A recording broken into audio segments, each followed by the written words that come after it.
Hello' বন্ধুসকল 5 দিন পিছত পোৱালিক আছে না নাই কণীৰ ভিতৰত কেনেকৈ চেক কৰিব লাগে সেইটো মই আজি আপোনালোকক দেখাই দিম। কণীটোৰ ভিতৰত পোৱালি আছে না নাই, কণীটো ভাল নে বেয়া, কোনটো কণী ভাল কোনটো কণী বেয়া। বেয়া কণীটো মেচিনৰ ভিতৰত থৈ দিব নোৱাৰি, থৈ দিলে গোন্ধ ওলাই বা ফাটি যোৱাৰ চান্স থাকে।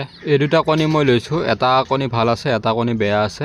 ফাৰ্ষ্টে আপুনি যিকোনো মোবাইলৰ বা টৰ্চ লাইট এটা মাৰি ল'ব যাতে কণীটোৰ ভিতৰখিনি ধুনীয়াকৈ দেখা পায়। যিটো ভাল কণী সেইটো কণীৰ ভিতৰত আপুনি দেখা পাব ইয়াতে এটা চকুৰ নিচিনা আছে, সেইটো লৰিও থাকে আৰু চাৰিও চাইডে আপুনি ভেইনৰ নিচিনা দেখা পাব অকণমান।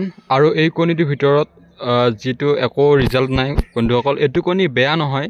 বহুতে ভাবে এনেকুৱা কণীবিলাক বেয়া। এইটো কণীৰ ভিতৰত মাত্ৰ মেল নাই, মেল নোহোৱাৰ কাৰণে এইটো চানাটো নুফুকায় আৰু এইটো কণী বেয়া নহয় আচলতে, এইটো বাঁহ কণী বুলি কয়। আৰু বেয়া কণীও থাকে, বেয়া কণী কোনবিলাক হয় মই সেইটো আপোনালোকক বেলেগ ভিডিঅ'ত দেখাই দিম।